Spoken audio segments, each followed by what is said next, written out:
Before tanks, before armored convoys, there was something older, something stranger.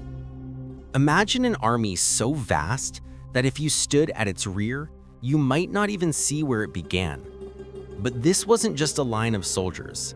It was an entire city in motion. Fires smoldered in traveling kitchens, tents collapsed at dawn like clockwork, engineers carried iron tools, while medics bound wounds beneath the early mist. Even merchants tagged along, selling bread and sour wine to men who marched toward death. This was not war as we imagine it. This was Rome on the march, a living beast of flesh, iron, hoof, and discipline, slithering across the earth, unstoppable, terrifying, eternal. Historians called it Agmen Romanum, the Roman March. But to the tribes who watched it approach, it was something else entirely. A moving wall of flesh, a serpent of iron, a city with no walls, no roofs, no permanence, yet more organized than the cities it passed by. When the legions stirred before dawn, the ground shook not from battle, but from order, from the measured, mechanical heartbeat of Rome's greatest weapon, discipline. Because the true strength of the legion wasn't only in the clash of swords or the glint of armor under the sun, it was in this, the ability to move, to feed, to protect itself, to carry its empire on its back. This is the forgotten story of how Rome didn't just fight wars, it walked them into existence. The Romans did not invent marching armies. Every civilization had moved troops, but Rome perfected it into an art form. Their system was born in the chaos of the Republic, forged during the reforms of Gaius Marius in the late 2nd century BC. Before Marius, legions relied heavily on baggage wagons and servants to carry soldiers' supplies. The result?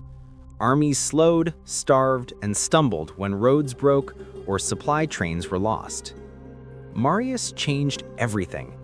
He forced each soldier to carry his own load: shield, armor, rations, stakes, tools. From then on, legionnaires were nicknamed Muli Mariani, Marius's mules. It was an insult that became a badge of honor. This evolution gave Rome the edge: armies that could move like storms, build camps like engineers, and fight like wolves. By the time of the High Empire, the Roman march had become so disciplined that entire regions trembled at the mere rumor, the legions are coming. Picture this. It is the 4th watch of the night. The world sleeps, but Rome is already awake. This was the emotional core of Rome, not just the fight, but the grind, the discipline to do what no other army could, to march, to dig, to build, to bleed, and then to wake at dawn and do it all again. But even this living beast was not immortal. In 9 AD, the Teutoburg forest swallowed 3 legions whole. Stretched too thin, ambushed from all sides, their formation shattered. Men who had built fortresses every night suddenly had no ground to stand on.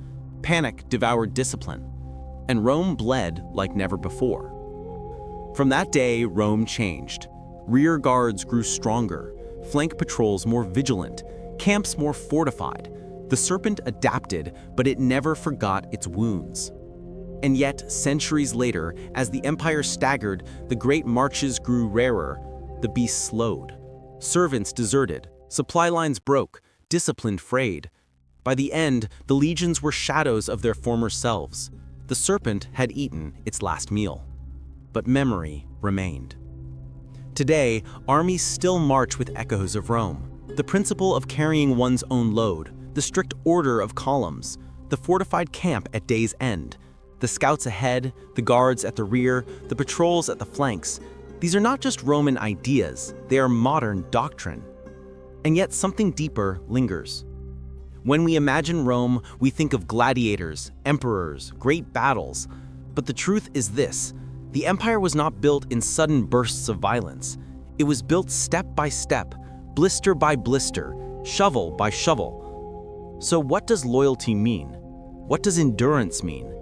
Could you today carry 30 kilos, march 30 kilometers, dig a fortress, sleep on stone, and wake to do it again? Rome's soldiers did this for years, sometimes for decades. And perhaps that is why the empire endured so long. Not because of glory in battle, but because of suffering on the road. Before tanks, before convoys, there was the serpent. A city on the march, a beast of men, mules, and iron. It did not just fight battles, it carried Rome on its back, mile by mile, until the world bowed before it. If this forgotten march of Rome moved you, leave a like, subscribe, and join us again as we uncover the shadows and secrets of the ancient world. Because history is not dead, it marches still.